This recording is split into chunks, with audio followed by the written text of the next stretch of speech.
Banyak yang nggak terima dengan fakta yang saya sajikan kalau KDM itu membangun dinasti. Guys, kali ini gua harus marah. Kita harus marah. Pertanyaannya, di mana KDM? Apa yang sudah diperbuatnya? Kenapa Jawa Barat masih jadi provinsi juara judol? Guys. Video ini bakal bikin fans KDM kepanasan. Skip buat yang nggak tahan. Jadi gua mau ngebandingin kinerja Gubernur Jakarta Pramono Anung dan KDM di sektor kesehatan. Entah ada unsur apa, Bang Eko Widodo ini sering dan kerap kali mengomentari dan mengkritiki Gubernur Jawa Barat Kang Deddy Mulyadi. Entah dari sektor apapun itu, bahkan baru-baru ini beberapa video Bang Eko Widodo ini mengkritik tajam tentang tunjangan dan juga gaji, dan juga ada juga tentang masalah judul yang menjerat warga Jawa Barat ya. Tidak lama-lama mari kita simak bersama videonya. Guys, kali ini gua harus marah. Kita harus marah. Pertanyaannya, di mana KDM? Apa yang sudah diperbuatnya? Kenapa Jawa Barat masih jadi provinsi juara judol? Yang menurut laporan PPATK pada semester pertama 2025 saja, deposit judi online di Jawa Barat mencapai 2,46 triliun. Dan lebih dari 500 ribu warga Jawa Barat terlibat dari kalangan berpenghasilan rendah dan 71% berpenghasilan di bawah 5 juta per bulan. Judi online bukan lagi hiburan, ia adalah racun yang merusak keluarga, ekonomi, dan nyawa. Pertanyaannya, saya ulangi lagi, di mana KDM? Apa yang sudah diperbuatnya? Mau sampai kapan? Dan menunggu berapa banyak korban lagi? Anda bisa memasukkan anak ke barak hanya karena main game online. Anda bisa ngamuk-ngamuk supir truk yang mengotori jalan. Anda bisa ngamuk rakyat kecil yang bikin rumah di bantaran sungai. Tapi kenapa Anda diam membisu dengan penyakit masyarakat yang sangat berbahaya ini? Dan berita sedihnya lagi, di sebuah rumah kontrakan yang sederhana di Banjaran, di Kabupaten Bandung, seorang ibu berinisial EN, 34 tahun, nekat mengakhiri hidupnya dengan busen kamar pintunya. Lebih tragis lagi, kedua anaknya, AA 9 tahun dan AAP 11 bulan, ditemukan tewas tergeletak di lantai.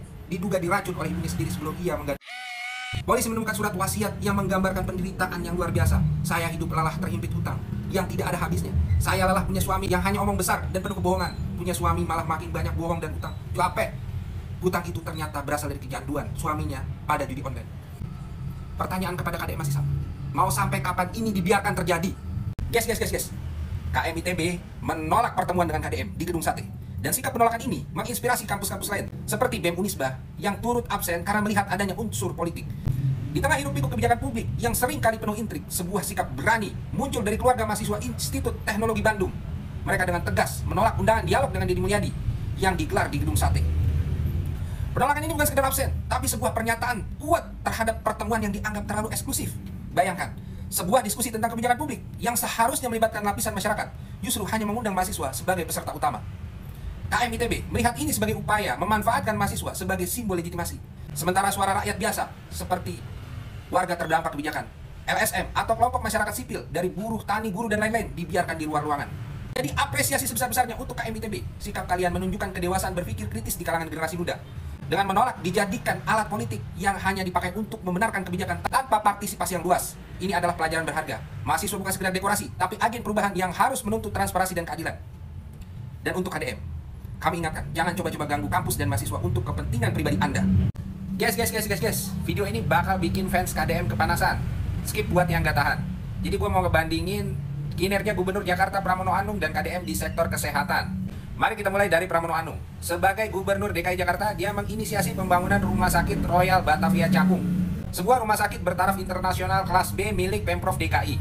Rumah sakit ini dibangun di atas lahan seluas 1,9 hektar di Cakung dengan 282 kamar pasien. Proses pembangunannya resmi dibangun pada Agustus 2025 dan ditargetkan selesai di pertengahan 2027. Lengkap dengan fasilitas modern seperti desain 13 lantai dan layanan kesehatan berkualitas tinggi. Ini bukan sekedar rencana ya guys, tapi aksi nyata untuk meningkatkan akses kesehatan warga Jakarta. Sekarang kita bandingkan dengan kinerja Deddy Mulyadi di Jawa Barat. Ternyata tidak pernah membangun rumah sakit baru dari nol. Fokusnya adalah mengganti nama RSUD Al Ihsan di Bandung menjadi RSUD Welas Asih pada Juli 2025. Ya alasannya tentu katanya untuk mencerminkan budaya Sunda yang penuh kasih sayang, sambil menyentil kasus korupsi yayasan sebelumnya. Namun ini hanya perubahan nama ya guys, tanpa ada tambahan fasilitas yang signifikan atau pembangunan fisik baru. Kebijakan ini tentu saja menuai protes dari warga yang menilainya tidak ada urgensi dan berpotensi memicu kecemburuan sosial. Jadi perbandingannya jelas ya guys, Pramono Anung membangun rumah sakit sungguhan untuk masa depan kesehatan rakyat, sementara Deddy Mulyadi terjebak pada pergantian nama tanpa inovasi besar. Jadi pemimpin seperti apakah yang sebenarnya kita butuhkan? Yang beraksi nyata atau yang sekedar merubah label? Silahkan dinilai sendiri. Guys. Tunjangan DPRD Jawa Barat ternyata lebih fantastis dari DPR RI, guys. Dan KDM tengah disorot, dianggap mendiamkan karena di sana ada anaknya, guys. Di tengah penderitaan rakyat Jawa Barat yang kian memuncak, banyaknya pengangguran, kemiskinan, dan infrastruktur yang belum merata, anggota DPR Jawa Barat, lembaga yang seharusnya menjadi benteng perjuangan rakyat, malah tenggelam dalam tunjangan fantastis. Ini bukan cerita fiksi, ini realitas pahit yang sedang kita hadapi hari ini. Bayangkan, tunjangan rumah saja mencapai 70 juta per bulan untuk pimpinan. Sementara anggota biasa pun tidak kalah, 62 juta. Belum lagi ditambah dengan tunjangan komunikasi 21 juta. Uang yang bisa membiayai puluhan keluarga miskin sebulan penuh. Dan tunjangan transportasi 17 juta. Uang yang seharusnya bisa digunakan untuk memperbaiki jalanan rusak di pelosok desa.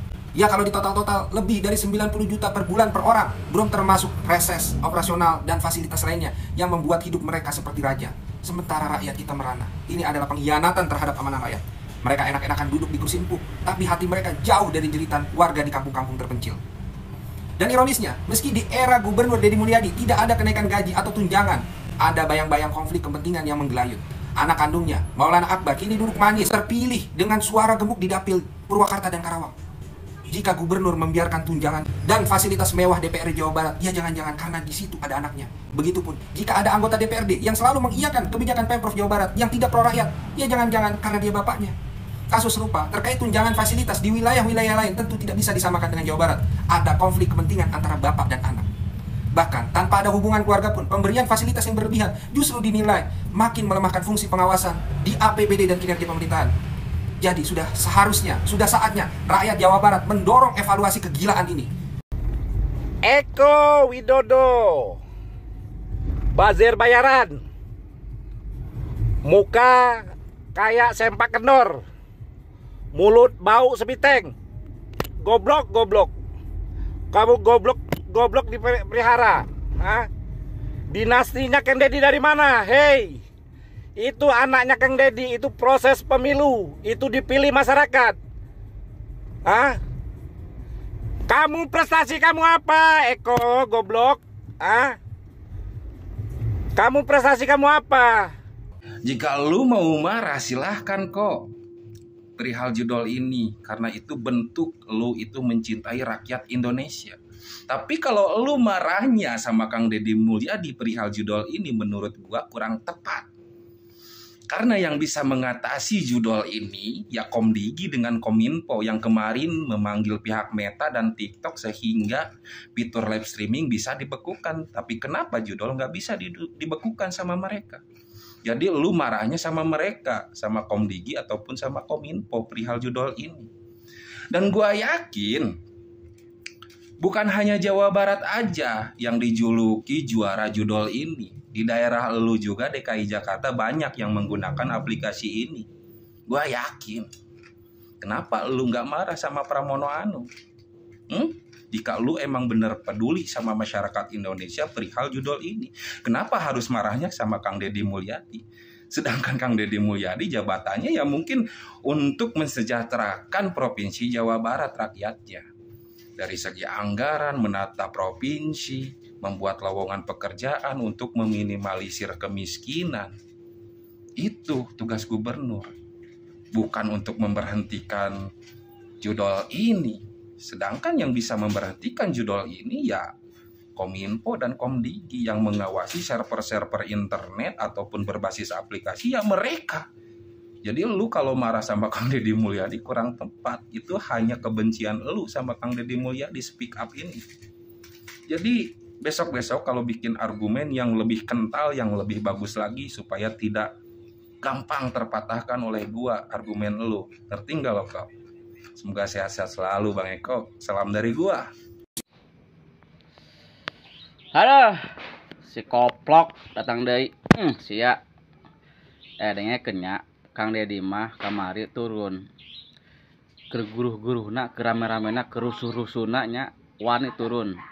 Geus teu peduli ke nyawana. Ai abah sia datang kono maot rek naon. Kampanye neangan simpatisan. Itulah momentum buat Bapak Anies Rashid Baswedan nyari simpatik di tempat yang berduka. Bapak aing mah menenangkan rakyat, sayang rakyat, geus teu peduli ke nyawana. Bapak sia Ya, datang kan berduka nyari simpatisan. Nah, deh mikir koplok ngomong masih ya. Sia. Pada dasarnya kita sebagai rakyat boleh mengkritisi pemimpin atau pejabat kita yang sedang memimpin atau sedang menjabat ya. Kan tetapi harus dengan dasar landasan yang tidak didasari dengan rasa tidak suka dengan pribadinya, itu tidak boleh ya. Kita tidak boleh menyerang pribadinya, kan, tapi kita boleh mengkritisi tentang kebijakan ataupun cara beliau memimpin. Siapapun itu orangnya, siapapun itu pejabatnya. Dan Bang Eko Widodo ini seringkali, kerap kali yang dikritisi hanya Gubernur Jawa Barat, kebanyakan ya. Kebanyakan hanya Gubernur Jawa Barat yang dikritisi. Dan juga membangga-banggakan gubernurnya sendiri. Dan sampai ada video beliau, Bang Eko ini membandingkan antara Gubernur Jawa Barat dengan Gubernur DKI ya, Mas Pramono Anung. Itu tidak masalah untuk membandingkan. Kan tapi kenapa? Apa dasarnya Bang Eko Widodo ini selalu kerap kali mengkritisi KDM ya sebagai Gubernur Jawa Barat. Dan videonya banyak sekali sehingga memicu warga Jawa Barat marah ya. Karena ya pada dasarnya semua merasakan dan semua mengetahui apa yang dilakukan pemimpin-pemimpin kita, dan itu tidak masalah. Semoga dengan kritik yang diberikan Bang Eko Widodo ini bukan berlandaskan ketidaksukaan atas pribadinya. Kita boleh mengkritisi siapapun, apalagi pejabat. Jangankan pejabat gitu ya, orang di sekitar rumah kita juga boleh kita kritisi dengan landasan untuk membangun, kritik untuk membangun, bukan didasari dengan kritik apa ya bahasanya, kritik kepribadiannya untuk menghancurkan. Jangan sampai. Kita harus sama-sama menguatkan satu sama lain, mengkritiki dengan dasar untuk memajukan, itu boleh sekali dan wajib dilakukan. Tapi jangan sampai menyerang personalnya gitu dengan cara memimpin, karena semua orang itu mempunyai pemikiran dan berbeda-beda. Mungkin tujuannya sama, satu tujuan kan, tapi kan tidak semua orang memiliki jalur atau menempuh jalur yang sama gitu ya. Kadang 1 tambah 1, 1 tambah 9 itu 10, ada juga yang 5 tambah 5 itu 10, dan ada 3 tambah 7 itu 10 sama. Tujuannya sama, cuman langkahnya atau jalannya itu berbeda. Ya mungkin itu saja. Wabillahi taufiq wal hidayah. Assalamualaikum warahmatullahi wabarakatuh.